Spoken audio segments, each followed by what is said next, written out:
In this video, I want to explain to you delivery for your online business. Whether you're a coach, consultant, or agency, or a growth partner, being able to deliver to your clients has the most benefits. I know a lot of people will tell you it's all about the leads, it's a numbers game, but what are you going to do with these numbers after you've closed them? Like, you're going to get refunds, you're going to get chargebacks, you're going to get a bad reputation. The thing is that this business game is a long-term game. Nobody retired because they made 50K or 100K. And this is something you need to put in your mind before you start running a business, or while you're running your business. You need to understand this, because any business owner who is scaling to multiple 7 figures per month has this in mind. This is a marathon. And the point here is not just to close this client, collect 5 to 10K up front, and then just let them go or give them a refund and build a bad reputation. But the goal is to extract as much money as possible from these clients, because having a high lifetime value per client will allow your business to get that flywheel effect and you to collect more cash. Because the truth is, as much as business is a numbers game and making sales is super important, getting your backhand to generate cash for you is the key to a successful business. This is something that dropshippers or people who are doing e-commerce have realized early on, but people who are in the service space, they don't see it still. And let me give you an example. A couple of years ago, I did e-commerce and we scaled to 250K per year. That is not a lot of money, but it was my first store. And what I realized is that people who buy from me, they may buy just once or twice. They will not buy ever again from me. So what I had to do is figure out what is a product that clients will use again and again. They can buy multiple, and it is a consumable. So this is what I realized I had to do with e-commerce if I wanted to run e-commerce successfully and not run with 10% or 15% profit margins. Now, in the service space, people don't see that, right? They think it's a numbers game. And I'll prove to you how client success will allow you to get more time, more freedom, and not have any refunds and chargebacks. So right now, this is you, right? Like, you cannot scale. You are at 50K and you're like, oh my God, what do I need to do? Like, how are these other guys doing it? And I'll tell you what these other guys are doing, because I work with them, I build their client success, I build their delivery. And what they're doing, these guys, is that they have realized that making more money is all about getting more per person. Instead of getting $1, get 5. Instead of getting 5, get 10. And this is how you win. So instead of just focusing on like collecting cash up front, you focus on delivering to these clients at a high margin and also getting more and more money from each client.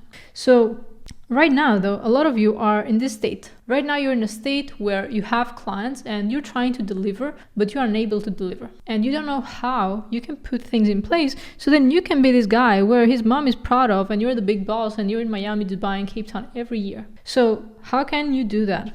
You need to understand that it all comes from problem solving. And what I mean with this is that a lot of people I see out there, they don't sit down and solve their problems, but instead they would either complain, they will sit with their thoughts, they will procrastinate and not do the real problem solving. You need to go into first principles. And what does first principles mean? You need to bridge the gap. So how do you do that? First of all, you need to realize that your time is worth money. And you need to get back your time, because as long as you're sitting there and doing admin tasks for your clients and your team is asking you 1,000 questions per day, you don't have time to lead this business to success. You don't have time to grab the right opportunities and scale your business. So you need to start using your brain for what truly matters, and you need to make better decisions so then you can scale. So you need to get back your time, and you probably know this already. How do you do that? I'm going to explain in just a second. The next thing you need to do to bridge this gap and be highly successful and highly profitable with your business is you need to have clients that are advocating for you. You need clients who will say, John Smith is the best dude when it comes to ads, or Michael Jordan is the best guy when it comes to design, right? And the moment you get your clients results is the moment you're going to make more cash. For example, with my business where we're building systems for clients, we've noticed that every time we get our clients amazing results, they want to give us more work. They want to work on more projects. They want to build more systems for your business. They want to scale other parts or even recommend us to other people. Honestly, we're doing little to no marketing, like you see these YouTube videos that I have, but it's mostly referrals. And you should not underestimate referrals whatsoever. Now, let's get into the solution. So how do you actually solve this? I'm going to share with you my lucid chart and we can go over that. So let's look into this. What do you actually need to deliver results to your clients? First thing you need to do is have a solid onboarding. I talk about this all the time. A lot of people who work with us work because we have the best onboarding systems out there, but you need to nail your onboarding. And when I ask people like, hey, what does your onboarding look like? Most of the times they will tell me, well, we do have a call and then I send them an email and then we do have a Slack channel and then we have this document. But that is not your onboarding. Onboarding goes beyond that. Onboarding means you have a client that is now going to work with you. The next thing you need to do is make sure that this client is happy from the get-go. The next thing is you understanding what is their problem. This is still onboarding, guys. This is not client success. This is still onboarding. You understanding what is their problem. You strategizing to solve that problem. Still onboarding. You creating the plan and the timelines. That's still onboarding. So you need to have the systems around that in order to have a very successful onboarding. And that's what I mean with onboarding. I don't mean, hey, do you talk with your clients on Slack, or is it Basecamp, or is it something else? I mean, how do you actually identify the client's problems? How do you strategize? How do you plan? How do you deploy your strategy so then your team can go and build on your behalf? If you don't have this in place, if you don't have that client journey in place, how do you expect to deliver results to your clients?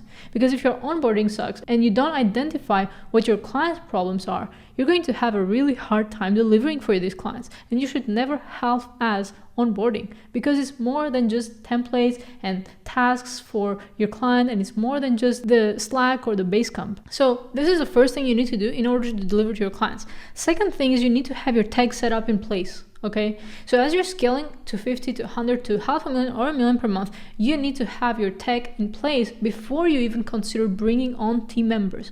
Why? Because if you don't have tech in place, that means you need to hire more people. That means you're going to have lower profit margins. And if you're going to run your business in a way where the people you have dictate the delivery process you have for your clients, you're going to lose. This is because your business doesn't focus on the client, but it focuses on, okay, who do I have in my team? What can John Smith do? What can Maria do? What can Michael do? And then whatever they can do, we're going to deliver. But in reality, it should be the opposite. What does my client do? What is the desired state that my client wants to be? And then let's reverse engineer this. Let's create the system around this. Let's put the operators in place so then our clients can get those results. And this is why I say that your onboarding strategy is coming first, and then your systems come second. It's not the team that comes second, because a lot of things that your team could do, you could use automations or AI to replace these team members. And I know it may sound harsh for some people, like, oh my God, AI is replacing us. But honestly, if you're not adding value to the business, why are you there in the first place, right? So for you as a business owner, you need to think strategically, get your systems in place, and then start adding the team members. Now, the next thing you're going to do after you have your tech in place, you're going to build a vault. So what does that mean? That means every asset that you have created, you need to document it. So for example, if you are a media buying agency and you're working with your clients on ads, now you may have some strategies that work for specific niches. Let's say you do webinars for specific clients. There's a process for you to go and run these webinars. So if you document this either with a Loom or have template assets and you put it on a project management tool, then whoever comes in your team, they're going to follow your process. And that process is only going to get better and better with time. But if you don't have a vault with all your assets, then your team members will not know what to do. You have to spend more time to ramp them up, and you're going to waste time for your clients, for your team, and you're going to waste a lot of money. So creating that vault from the get-go is going to allow you to train your team members faster and ramp them up faster. So when they are on board within 2 or 3 weeks, they can start taking care of their delivery for you. And if you go and rush to get team members because you just want to delegate fast,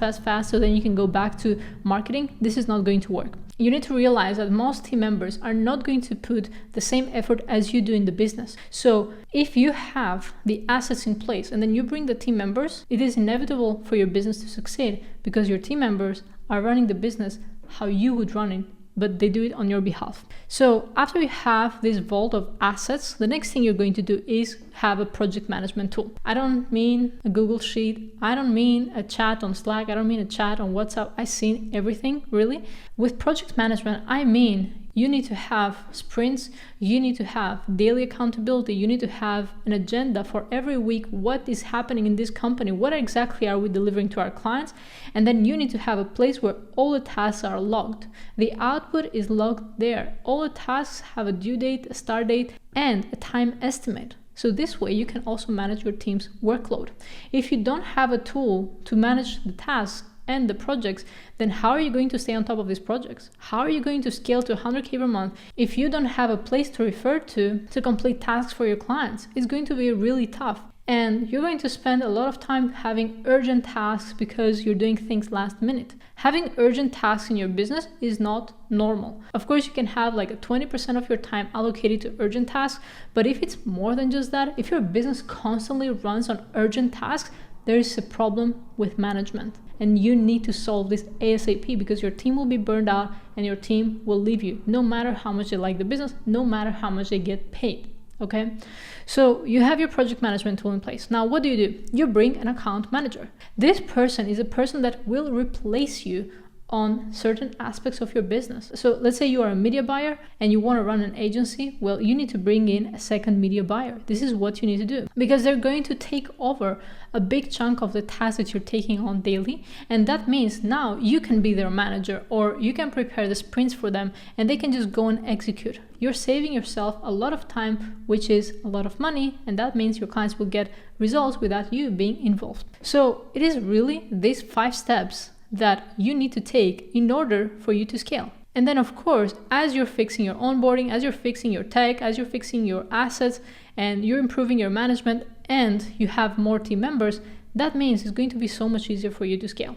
This is practically it. This is in short what scaling, client success, and client delivery looks like. And I haven't seen this not work for businesses out there. And usually when I talk with people like Chandler, what they're lacking is either the whole thing or they have done things in the wrong way. So that means sometimes what they do is they do onboarding, then they bring in an account manager, then they want to do the tech setup, then they want to build Vault. Sometimes they don't. And maybe then they have the project management. But this is all wrong. The right way to go about building your business is this. You need to identify how you onboard your clients, how you're going to run your systems on the back end, what are your assets looking like, your project management, and who is going to replace you. So that's it, guys. This is how you can become this person who can scale effortlessly and without having to suffer all the way through, without having to miss important days in your life, without having to sacrifice client results, and without having to sacrifice your profit margins.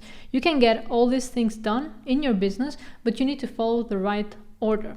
So that is the video. Let me know if you have any thoughts. If you're looking for systems, you can always check the link in the description and book a call with me or my team to see how we can scale you to multiple 6 and 7 figures per month, as we have done with other clients. Thank you, and I'll see you on the next videos. Take care.